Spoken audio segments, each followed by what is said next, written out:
पूंडरी खबर के सभी दर्शकों को नमस्कार। हरियाणा प्रदेश में भाजपा और जसपा गठबंधन की सरकार काम कर रही है।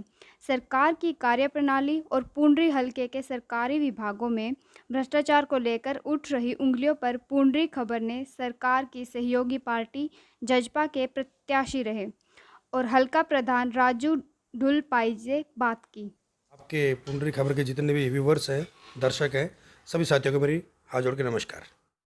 राजू जी, हरियाणा की राजनीति में चल रही उठक-पटक के बीच ऐलनाबाद के उपचुनाव के बाद क्या प्रदेश में नए राजनीतिक समीकरण पैदा होंगे? अ, उपचुनाव है। उपचुनाव का अभी सरकार के 3 साल बाकी है। उपचुनाव से कोई फर्क पड़ने वाला नहीं है और मुझे तो पूरा पूर्ण बिल्कुल विश्वास है कि ऐलनाबाद की जनता उस व्यक्ति को हराने का काम करेगी जिस व्यक्ति ने ये कहकर अपना इस्तीफ़ा दिया था कि जब तक किसानों की समस्याओं का समाधान नहीं हो जाता तो मैं विधानसभा का मुंह नहीं देखूंगा। लेकिन जैसे ही उपचुनाव आया तो सबसे पहले जो नामांकन दाखिल करने का काम किया चौधरी अभय सिंह चौटाला ने किया है। तो मैं तो कहता हूं कि वो अपनी जुबान से मुकरे हैं। तो हमारे भारतीय जनता पार्टी और जननायक जनता पार्टी ने गठबंधन ने वहाँ पर गोविंद कांडा जी को उतारा है और निश्चित तौर पर मैं विश्वास दिलाता हूँ कि गोविंद कांडा जी विजयी होकर विधानसभा के अंदर जाएंगे और ऐलनाबाद की जनता के काम करवाएंगे। चर्चा है कि सरकार का गठबंधन है, लेकिन ऐलनाबाद में जब दोनों पार्टियों पर प्रत्याशी नहीं था, तो तीसरी पार्टी से प्रत्याशी लेकर उतारना पड़ा। प्रत्याशी किस पार्टी के पास नहीं होते?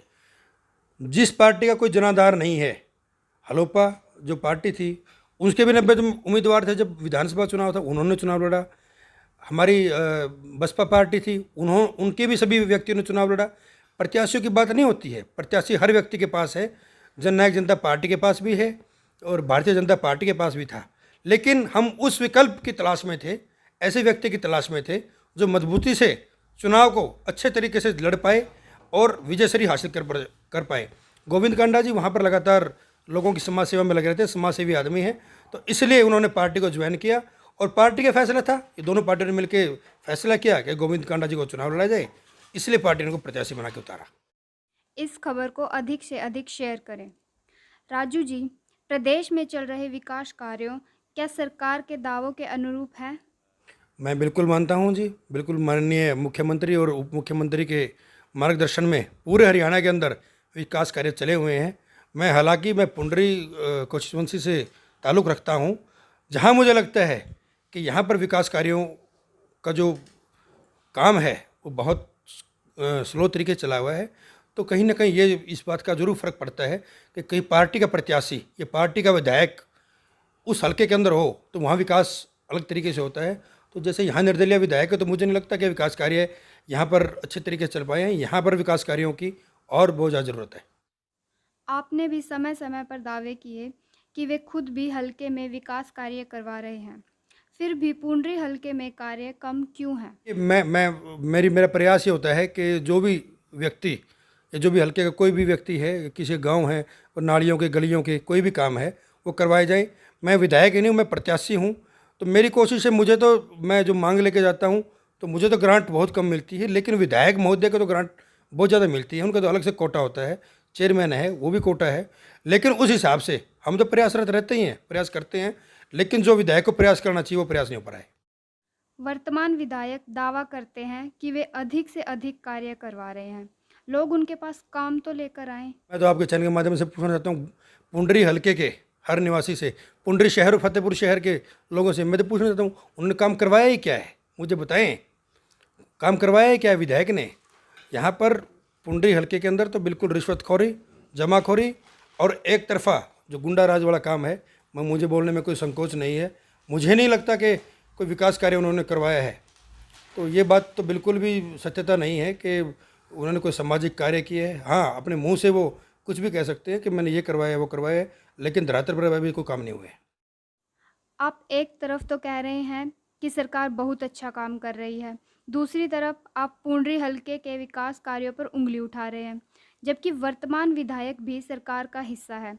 पिछले दिनों आपने बकायदा प्रेस कॉन्फ्रेंस बुलाकर पुंडरी में भ्रष्टाचार के आरोप भी लगाए। क्या इससे प्रेस सरकार की छवि खराब नहीं होती? सरकार तो जेजेपी बीजेपी गठबंधन की है, वो तो निर्दलीय विधायक है, उन्होंने समर्थन दिया हुआ है। तो मैंने कोई बीजेपी के विधायक पे इल्ज़ाम नहीं लगाए हैं या मैंने कोई जेजेपी के विधायक पे इल्ज़ाम नहीं लगाए हैं। जो मुझे लगता है कि जो मेरी कॉन्स्टिट्यूंसी के अंदर मुझे कोई खामियां लगेंगी विधायक के कार्य के अंदर, विधायक की जो बोलबानी है, अगर मुझे उनसे कोई ऐतराज़ है, मुझे लग रहा है कि ये हल्के के लोगों के लिए शोभनीय नहीं है और ये हल्के के लोगों के लिए नुकसानदायक है, तो मैं निश्चित तौर पर मैं उस आवाज़ को उठाता रहूँगा।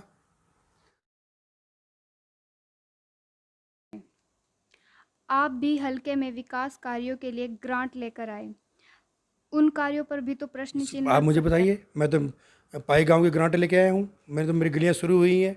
मैं राजू पाई ने कौन सा कमीशन लेना है? राजू पाई का कोई ठेकेदार है? मेरा कोई भांजा ठेकेदार है? मेरा कोई बेटा ठेकेदार है? मेरा कोई भाई ठेकेदार है? मैंने किसी से कमीशन लेनी है? जो लोग कमीशन खोरी करते हैं वो लोग विकास कार्यों की तरफ ध्यान नहीं देते। मेरी तो प्रयास ये होता है कि मैं जहाँ भी जो भी मुझे उप मुख्यमंत्री जी से जो भी ग्रांट मिलेगी, जो भी मेरे काम आएंगे, वो बिल्कुल निष्पक्ष तौर पर जनता के सामने उनका शीशा का शीशा साफ नजर आएगा। आप उप मुख्यमंत्री के नज़दीकी होने का दम भी भरते हो, तो आपने उप मुख्यमंत्री को पुंडरी में फैले भ्रष्टाचार से अवगत क्यों नहीं कराया? जिन भी अधिकारियों को जो भ्रष्टाचार अधिकारी है, मैं उनकी लिस्ट बनाकर मैं दुष्यंत चौटाला जी को दे के आया हूँ।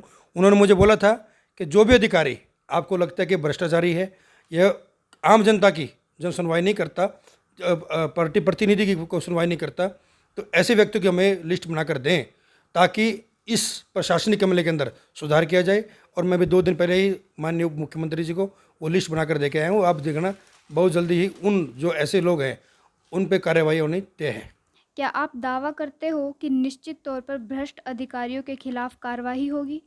मुझे पूरी उम्मीद है जो भी यहाँ पे भ्रष्ट अधिकारी है और जो जनता के काम नहीं करते और जिनको ये लगता है कि उनके लिए सरकार मायने नहीं रखती और उनके लिए लोकल विधायक ज़्यादा मायने रखता है, तो मैं आपको इस बात का विश्वास दिलाना चाहता हूँ कि फिर वो कितना जोर लगा ले वो यहाँ रहने के लायक नहीं है, वो रह भी नहीं पाएंगे यहाँ।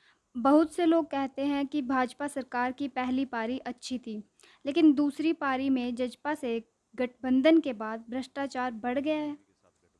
मुझे तो नहीं लगता कोई ऐसा मामला है, लेकिन भ्रष्ट अधिकारी ये मुझे बताइए कि कहाँ सरकार ये कहती है किसी अधिकारी को कि आप ये भ्रष्टाचार फैलाएं, आप किसी से रिश्वत लें, आप किसी काम ना करें, आप किसी काम डिले करें।